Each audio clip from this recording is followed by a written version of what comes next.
Despite being in the indie horror space here on YouTube, Garten of Banban is a series that up until now I have chosen to ignore. The game blew up after its release in January of this year, garnering huge attention from people all over the internet, but not for the same reason most games blow up. Due to the game's overly simple gameplay, bad graphics, and short runtime, I thought it was a series worth ignoring. Also, the fact that the game was free made it seem harmless. Surely this is just a one-time thing, I thought. However, I was shortly proven wrong after the release of Garten of Banban 2 in March, which, much like the first one, amassed a large audience, garnering 7.7 million views on the first teaser trailer alone. This time the game actually charged $4.99, despite being able to be beaten in under an hour. Banban 3 later dropped in May, with the trailer amassing over 11 million views. At this point, it was clear that this series wasn't going anywhere. What started as a laughingstock of the indie horror community shortly started to become a game that some people unironically praised. And now here we are in August of 2023.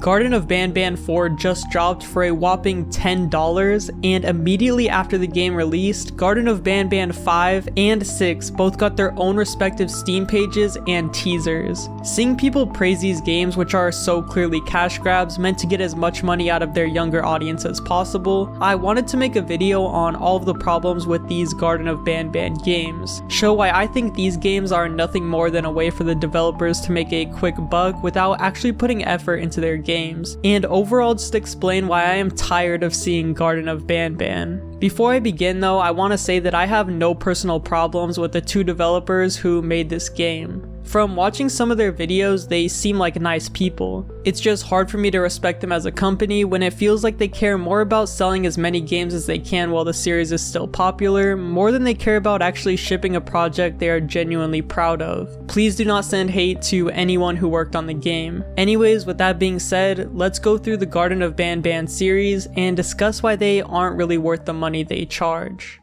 Garten of Banban 1 launched January 6th of 2023, and while this first entry in the series was free, it came right out of the box with a merch button. Nice. I'm not going to go as hard on this game as the other ones, as this game is a free product, but I still want to go over why this game is nothing more than a bare minimum attempt to cash in on the ever so growing genre of mascot horror. Games like Bendy and the Ink Machine and Poppy Playtime showed that this genre is extremely profitable, allowing the developers to sell multiple parts of their games as well as merch of the mascots in them. Banban pretty much copies the formula of Poppy Playtime down to a T. The game checks off so many boxes that Poppy Playtime does that I find it hard to believe that this wasn't intentional. So let's go through it. Firstly, the game features a location which is associated with children. For Poppy Playtime, that was Playtime Co., and in Banban, that is the kindergarten. The game has mascot-like characters which have random chase sequences to break up the rather monotonous gameplay of walking around and pushing buttons. The game also has a unique gimmick to push these buttons. For Poppy Playtime, that was the grab pack, and in Banban we have a drone which we can command using this remote. Some people actually like this drone mechanic and claim that it is a unique gimmick for the game, but honestly it's pretty dumb. I mean, think about it. What's the difference between clicking a button to turn it on and clicking a button for a drone to fly into it to turn it on? There is no difference, besides the fact that you have to wait for this stupid drone to slowly fly towards the button. And lastly, the funniest thing I think Banban took from Poppy Playtime is the fact that the character's name who is featured in the title isn't even present in the first entry. It's seriously like mascot horror has been boiled down to a science at this point. In terms of content for Banban 1, well, there isn't really any. The game can be beaten in under 10 minutes, and the gameplay consists of pushing a few buttons, grabbing a couple of key cards, and a laughably bad chase sequence which is more funny than scary.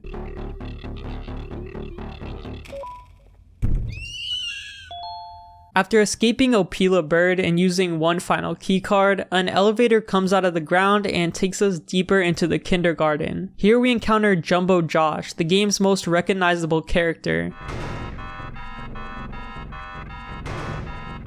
before the game cuts to black and we are redirected to buying the sequel. In terms of story content for Banban 1, we don't get much, just a few breadcrumbs left around to be expanded on in the other games. Things like notes which can be found around, as well as a short intro sequence which gives us vague hints into what's going on. But at this point the story is still indiscernible. The first entry in the series is barely a game. Nothing is fun or scary about walking around a couple of rooms, picking up various objects, and pressing buttons. Also, while the graphics aren't horrible, it is clearly filled with random Unreal Engine assets that mostly look out of place. The game has no real art style or charm to it, just a messily put together product that really offers nothing of value, besides maybe the few laughs you can get when the game attempts to be scary.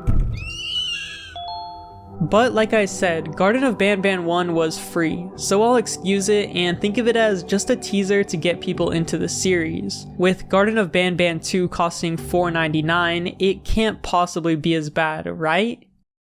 From the trailer alone, it appeared we would be getting more enemies attacking us, actually somewhat unique locations, and more to the gameplay than just pushing buttons. So, how did it turn out? Well, for $4.99, once again the game can be beaten in under an hour, meaning thanks to the Steam refund policy, you can actually beat the game and then refund it, basically making it free. The reason I mention this is as we go further into the series, I'll point out moments which seem to have been added for the sole purpose of extending the game's runtime, to prevent buyers of the game from refunding it. This problem actually became so prevalent with people sharing it on Twitter that the developers of the game commented on the fact that people were refunding, calling it scummy behavior. In my opinion, I can see both sides. Yeah, it isn't really a good look to refund the game, especially for YouTubers and streamers who were profiting off of it, but at the same time, if the game is so short that it could be refunded after completing it, then it shouldn't really be sold on Steam for such a high price in the first place. Before going into the actual gameplay, this isn't where the Twitter drama ended for Garten of Banban 2. Shortly after the game's release, Twitter user ML Spence created a thread showcasing just how unoptimized this game really is. It was at this point where it became blatantly clear that the people working on this game hardly knew what they were doing. I mean, just look at the comparison in Banban's model to the Ink Demon from Bendy and the Ink Machine. It's honestly unreal. Even the remote, which you carry throughout the entire game, is extremely unoptimized. Yeah, this blocky looking remote you would think wouldn't take that many polygons to make, but just look at this. It was clear that these extremely unoptimized models were what was to blame for the game's unstable frame rate, despite the game not even having great graphics. This was honestly so funny to watch unfold on Twitter and probably the most entertainment I got out of this game. Okay, so for the actual gameplay, did it improve? I would say kind of. The game is still repetitive, boring, and lacking of any actual cool gameplay moments. The drone is just as tedious to use as it was in the first game, and the environments still look pretty bad. Although this time they make even less sense. Like, this is supposed to be under a kindergarten. I'm just gonna warn you guys now, you're gonna hear me bring this up a lot during this video, because the developers just didn't care at all. That doesn't mean everything in Banban 2 is bad though. One thing this game introduces is voice acting and cutscenes. There are actually a few moments during this game where we get to interact with these Banban mascots.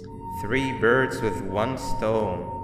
I get all of your key cards, I get the perfect specimen, and I don't have to deal with that thing down there. There are also more chase sequences, and while some of these are pretty terrible, others are not so bad. The first one we encounter is with Nab Nab, who is a spider-like creature. In this chase, all we need to do is run through these different shelves and eventually make it to a door. The problem with this chase sequence is we can never actually see Nab Nab. Because of how fast we are expected to run away, there is no time to actually stop and look at them, which takes away all of the horror. Poppy Playtime actually avoided this issue by forcing Huggy Wuggy in front of the player during the chase sequences. There's another chase sequence later with Opila Bird, and while you're not expected to run as fast and can look back at them, it's just very basic and the exact same chase we had in chapter 1. Just run a few feet and push a button. The end of the game actually has a decently put together chase sequence where we need to run away from Banbalina while also sometimes being attacked by Jumbo Josh. This chase is a lot better than the previous ones as we can actually see the characters attacking us, and it actually manages to somewhat build up tension. There's also a few unique gameplay moments, but all of them fall pretty flat. There's this Roblox parkour type room, which I guess is fine, but not really anything too cool. And once again, this is under a kindergarten? What is the point of this room? It makes no sense.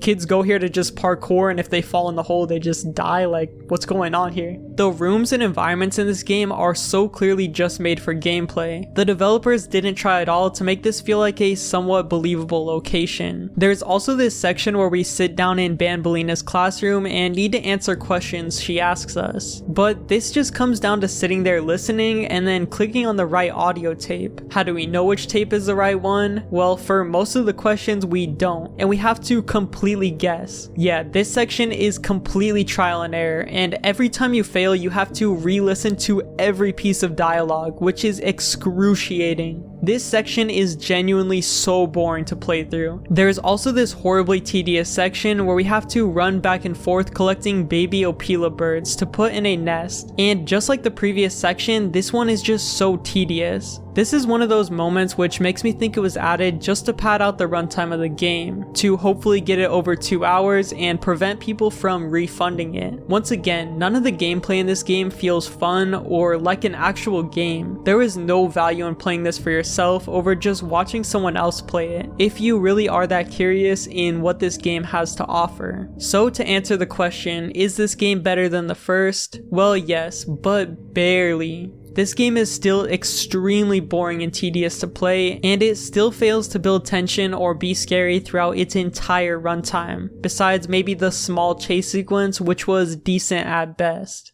The $4.99 price tag is definitely not worth it. So, will Garten of Banban 3 improve upon these aspects and provide a better experience for its fans, or will it once again be the same monotonous gameplay? Well, let's find out. After playing Garten of Banban 3, I can actually surprisingly say that the gameplay did improve. The first of these notably improved gameplay sections is the one where we actually get to play as Stinger Flynn, one of the new characters introduced in this installment. I actually think this is really cool. I always love when games let you control the antagonist. It's super out of nowhere and honestly reminded me of Halo 2 when we randomly become the Arbiter. The actual gameplay for this section, while not the most complex, is definitely more interesting than anything we saw in the first 2 games. Stinger Flynn controls pretty much like the beast mode from Shadows of Evil. If you guys have ever played Black Ops 3 Zombies, then you'll know what I'm talking about. You have these 2 fins which you can shoot electricity out of. The game uses these new mechanics to make us play various mini-games which involve arcing our electricity shot into multiple buttons around the map. Again, it's not like this is the most amazing gameplay ever, but for Banban standards, I was decently impressed. Another decent gameplay section is when we need to perform surgery on Nabnab's girlfriend.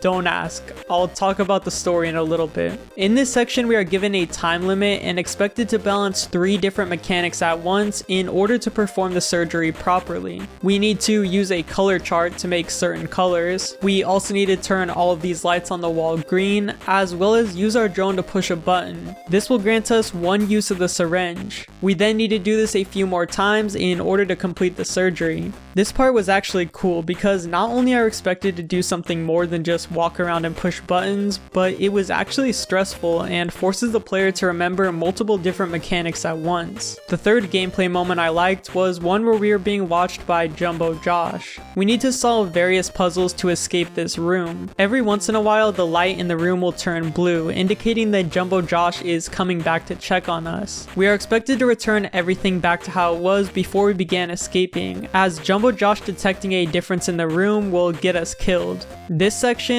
much like the last, tests our memory. We need to know which order we remove these colored blocks and which doors to leave opened and closed. This section actually took me a couple of tries but felt way more fair and unique than any other gameplay section in the game. There's also a boss fight towards the end of this installment which has us dodging projectiles while also pushing buttons in order to send rockets at this beast and eventually take it down. While While this boss fight isn't the best and is very basic, I do think it was a neat addition. I would say that between Banban 1, 2, and 3, this is definitely the strongest in the series in terms of gameplay. That's not to say this game is good though by any means, as it still suffers from many of the same issues the previous two games did. The game is padded out with long wait times and very slow dialogue sections, which is nothing more than exposition to drag out the game's runtime. The location seen in this part still make zero sense as to how they could exist in this universe, and are still just rectangular gameplay spaces with the odd coffee table and chair placed around to make it seem like this is some sort of actual facility.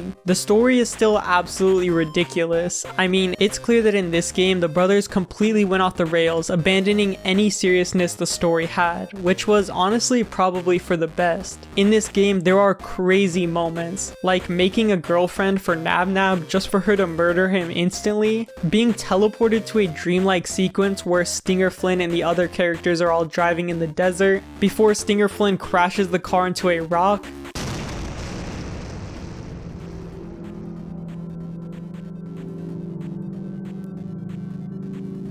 And of course the fight scene. How could I ever forget this legendary moment?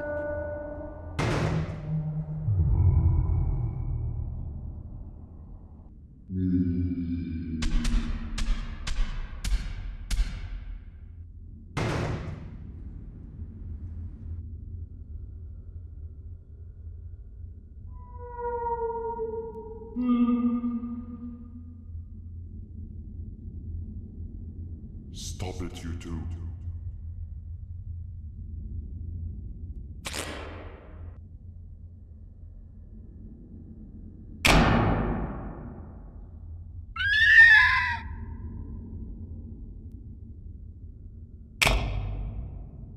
Even with all of the padding this game has, it still wasn't able to make it past the 2-hour mark. So the fact that this one is priced at $5 still just doesn't sit right with me. I still wouldn't recommend that anyone spends money on this game and instead just watches someone else play it. I would say that maybe if Banban 1, 2, and 3 were combined, then maybe those three together would justify the price point. But as Banban 3 stands alone, it definitely isn't worth it. If you thought $5 for this game was wild though, then get ready, because Garten of Banban 4 is $10. So you must all be wondering, for the price point, did the game improve? Did the Euphoric brothers use the money they made from the previous installments to bring the fans of the series a better entry? Or is Banban 4 once again another hour-long walking simulator made for no other purpose than to waste our time and take our money? Let's find out.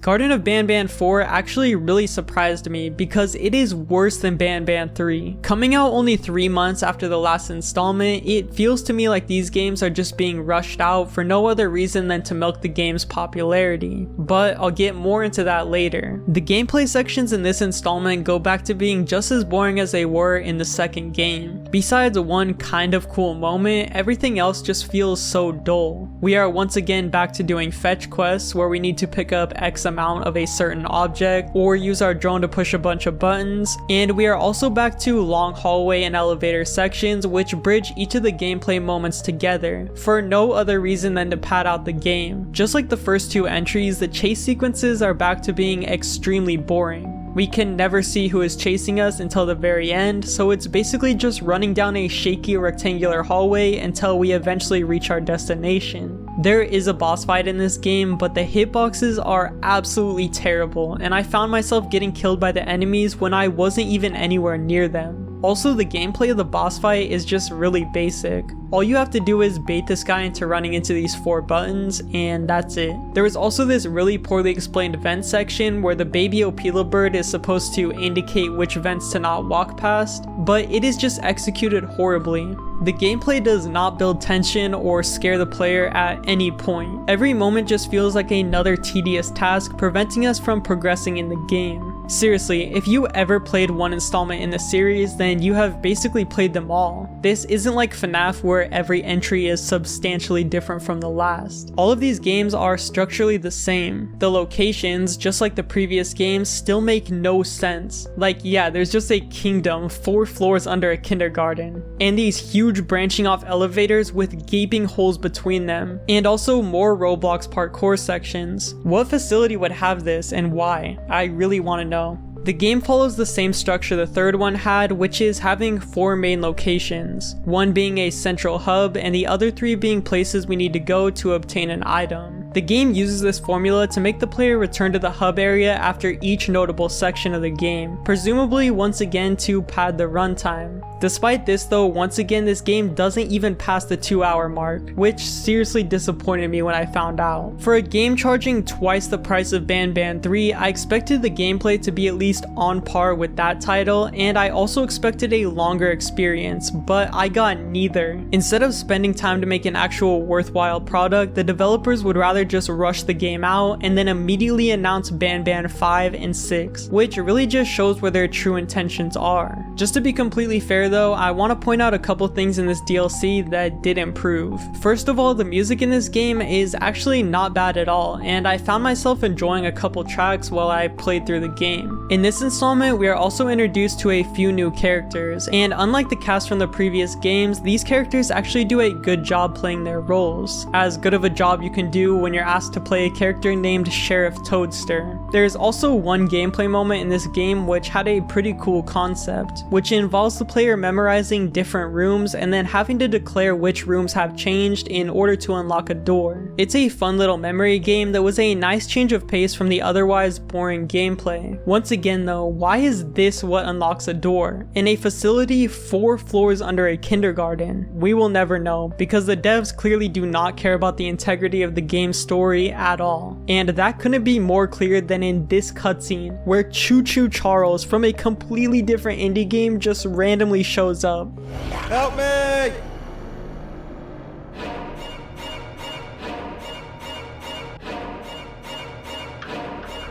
At this point, it was very clear to me that the devs of this game are either just trolling us or just trying to farm those sweet Twitter impressions as soon as the game releases, which I honestly have to give them credit. I mean, it's a genius marketing strategy. It worked with Banban 3's outrageous cutscenes, and it once again worked with Banban 4. So yeah, to my surprise, Banban 4 was actually worse than Banban 3. I thought the game's quality would only begin to improve as the developers presumably gained more money from the previous projects, but this just doesn't seem to be the case. With the announcement of Banban 5 and 6 the day after Banban 4's release, it appears they plan to continue milking the series with short games they put not much passion into or even take seriously. This formula, used to clearly get as much money out of its audience as possible, is seriously getting tiring. I was kind of holding on hope that one day maybe Banban would have a whole team working on it and actually grow into something pretty cool like Poppy Playtime, but it is clear now that that is just not the case. So with that being said, I will no longer be taking interest in the series. I'm curious to hear your guys' stance on the Banban series. Is it one you'll be checking out in the future, or is Banban something that will soon fade into obscurity as more people begin to get tired of the quality of these games? Let me know down below in the comments. Anyways, with that being said, that has been it from me guys. I got a new video dropping on the 20th, so stay tuned for that. And yeah, I'll see you guys in the next one. Peace.